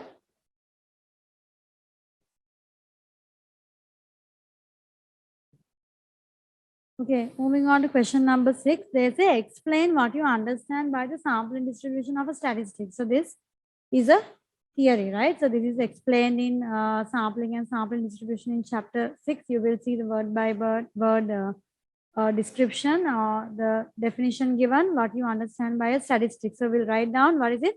A sampling distribution of a statistic gives all the possible values and the respective probabilities, right? So write down, or you can say in simple words, it is the probability distribution of a statistic. Okay.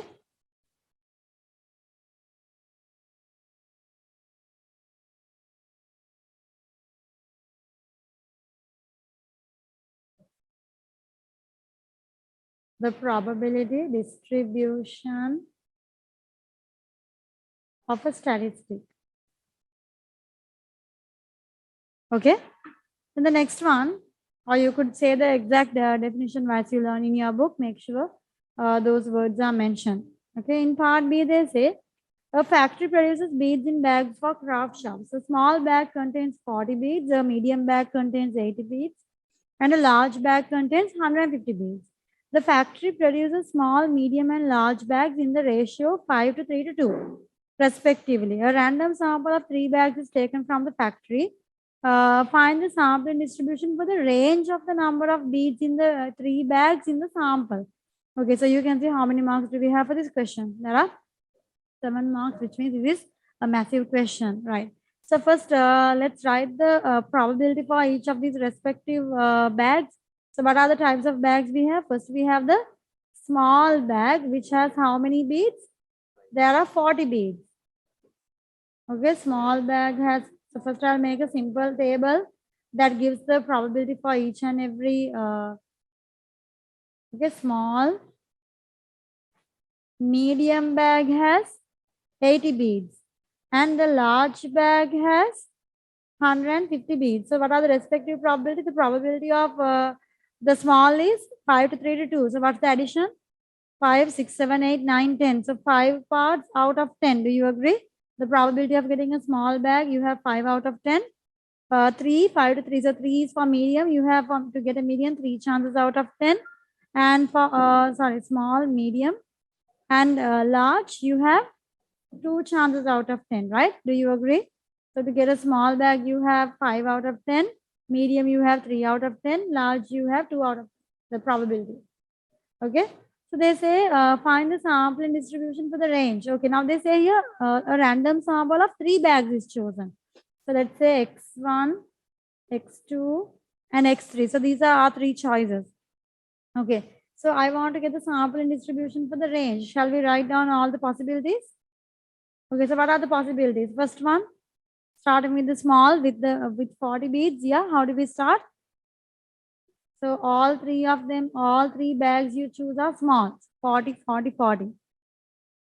Okay. And then the next one. Okay, so we'll take 40. So in this case, range is 0. Shall we classify it according to the range and right?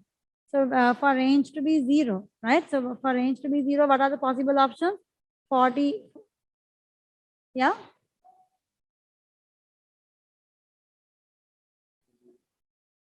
Yeah, so the next one is 80, 80, 80, and 150, 150, and 150. So in these cases, the range will be 0 because highest minus lowest is 0. Okay, let's go for another range. Let's select another one. So 40 and 80. So I'll go 40, 40, and 80. Now, do you see here? I have 240 values and 180 value. Now, you do realize that I have what? When I take 40, 40, 80, I can mix this and write in how many parts?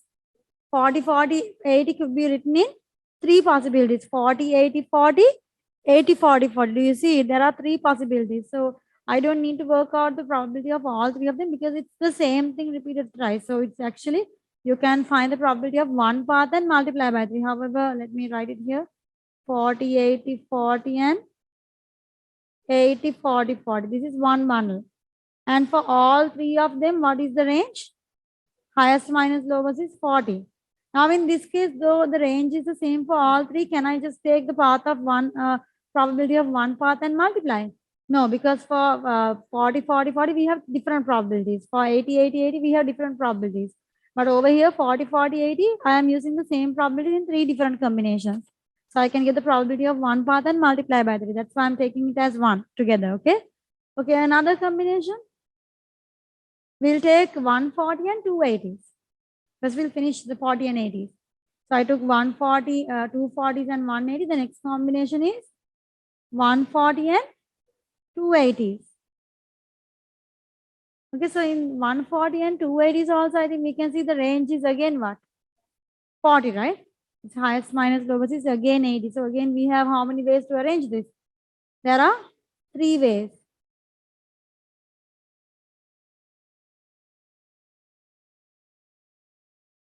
So again, for here also the range is 40, but this path will have a different probability because it's a different combination. Okay, then another combination I think we've done with 40s and 80s. So now we had to move with, I had to move with 40 and 150. Okay. So shall I not write everything? Because you can see how many paths are going to come here. 40, 40, 150 times how much? Times 3. So here what's the range? So there are three paths here. I will not write all the three. So how much? 150 minus 40 range is 110. And then the other one again, 140 and 250. Again, there are three paths here. So that also the range is 110. Okay, so that's 40s and 150. What else? 40s and 150s I've written every possibility. 40 and 80 I've written with 140 and 280s and 240s and 180. 50, 40 and 150 also did the same thing, right? 140 and 150s and 240s and 150. Next, what's remaining? 80 and 150. So we write here 280s and 150, which is range is how much? 70. So there are three paths. Again, the next one I can write 180 and 250, which is again 70. Are you with me?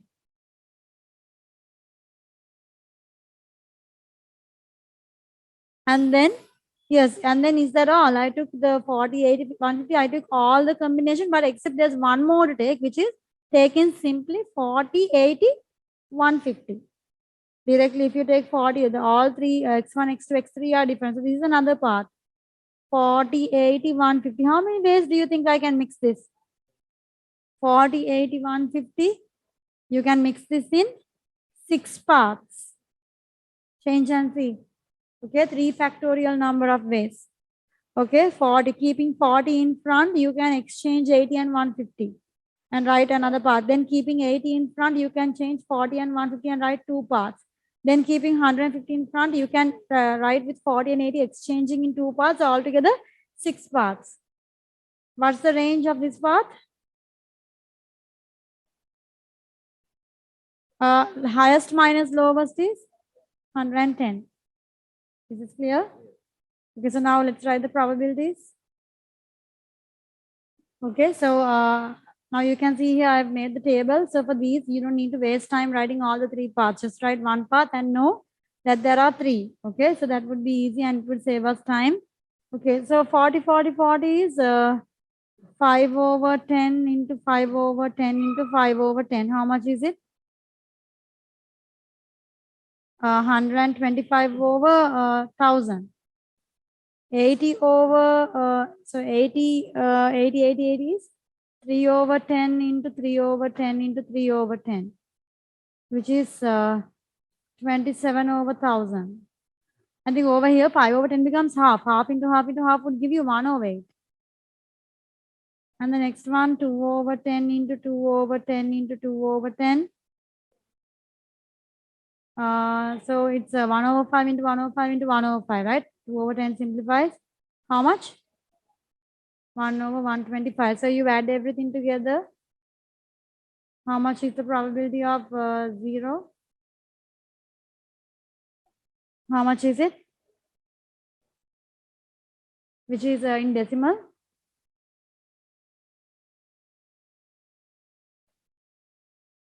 4 over 25. Okay. Yes, that's correct. Okay, and then the next one. So in here, do not go to get the probability of all the three paths. All three are the same. Here the paths are different, but here the paths are the same. Are you with me? In this case, the three paths were different, though they gave the same range. Okay. Here the paths are the same. So 40, 40, 80 is 5 over 10 into 5 over 10 into 80 is 3 over 10. And at the end, you should multiply by 3 because there are three paths. How much is it? How much is it? 5 over 10 into 5 over 10. How much?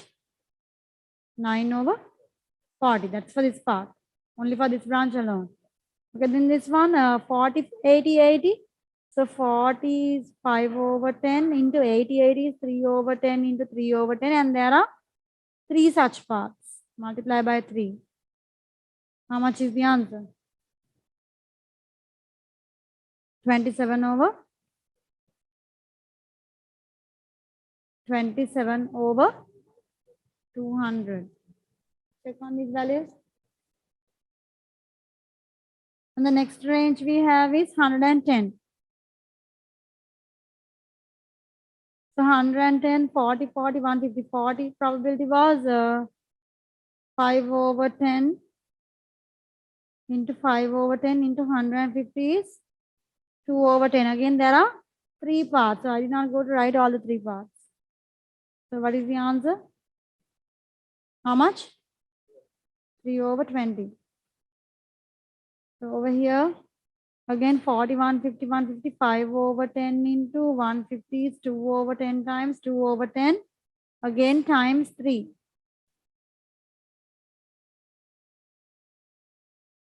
How much? 3 over 50. 80, 80, 150. 80 probability was 3 over 10 into 3 over 10 into 150 was 2 over 10. And then times 3 because there are three parts. How much is it? How much? 27 over 100.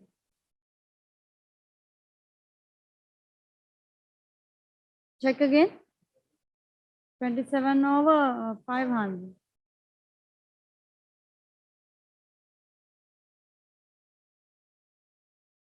Okay. And then next one 80, 150, 150. 80 is 3 over 10. 150 was 2 over 10, right? And then times 3 because there are three such parts. 9 over 250. And the last one 40 probability was for 40 it was 5 over 10, right? 5 over 10 into 80 was 3 over 10 into 150, 2 over 10, and then there are how many parts here? 6 parts. 9 over 50. So then we have now written every single possible value for R, right? The range. So we have written all possible values for range. Now it's time to build the sampling distribution. So how do you make the sampling distribution for the range? So simple sampling distribution for the range. The values we got were 0, 40, 70, 110.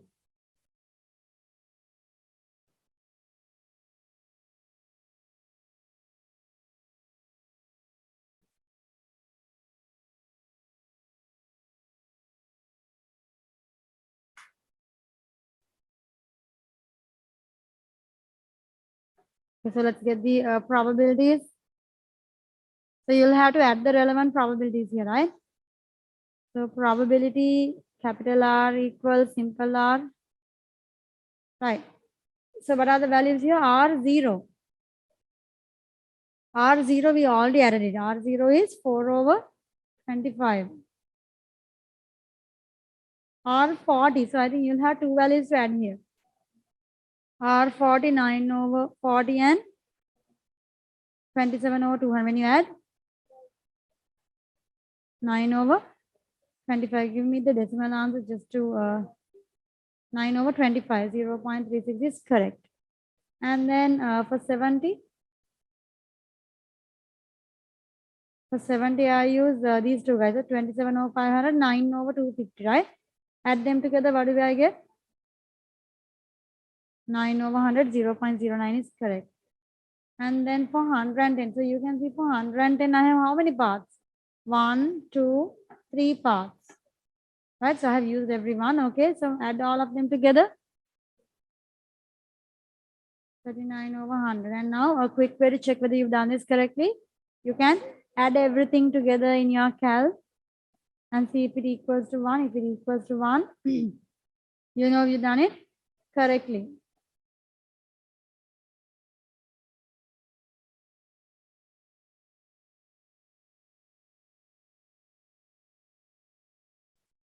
This gives 1, which means that this is correct and all parts have been correctly considered. So if you do not get 1, it means you might have forgotten a certain part. Okay, if you do not include every single part here, you will not get the complete probability. Do you agree with me? And then we'll move to the last part.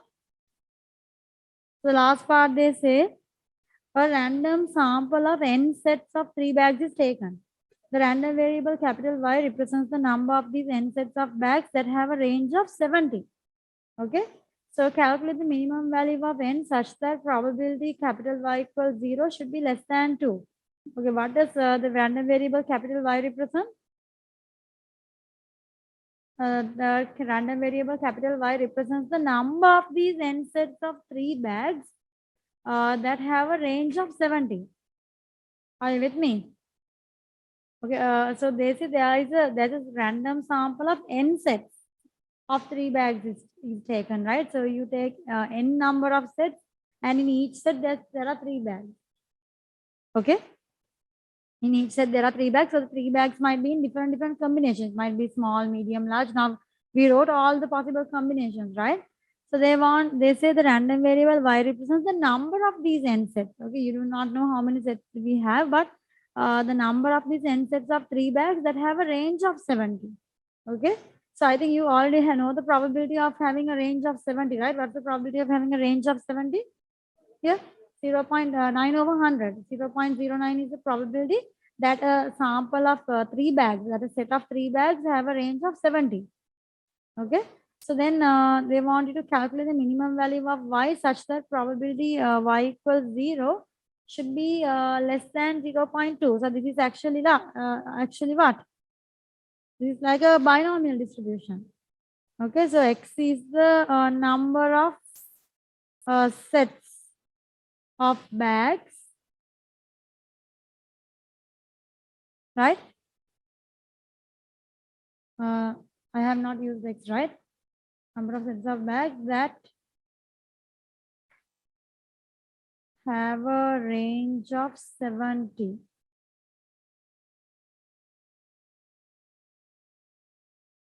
So X follows a binomial distribution. We have n is unknown, and probability of having a range of 70 was 0.09. You need to find the probability y is 0. Should be less than 2. So probability y is 0. You'll have to do this manually, right? Binomial expansion. NCX t to the power x into 1 minus t to the power n minus x. This should be less than 0.2. Isn't it? Do you remember the NCR formula? So NC0 is 1. 0.09 to the power 0 is 1. This is 1 minus 0.09 to the power n.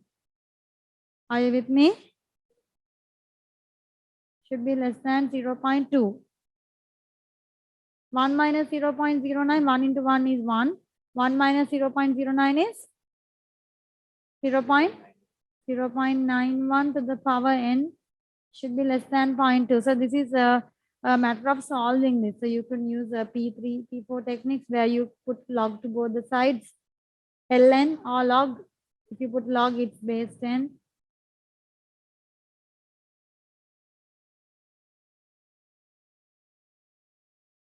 The n comes in front of the logarithm, right?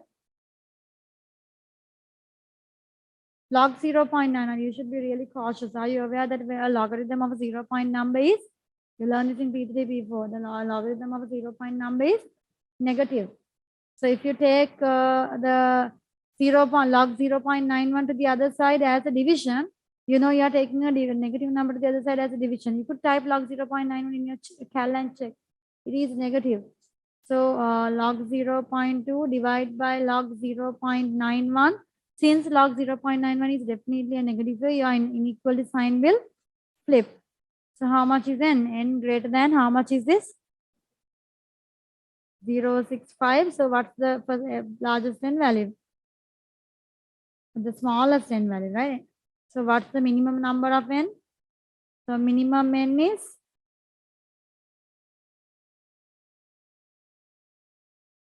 n greater than means it should be 18. Because n greater than 17.065. So n should be 18. Okay.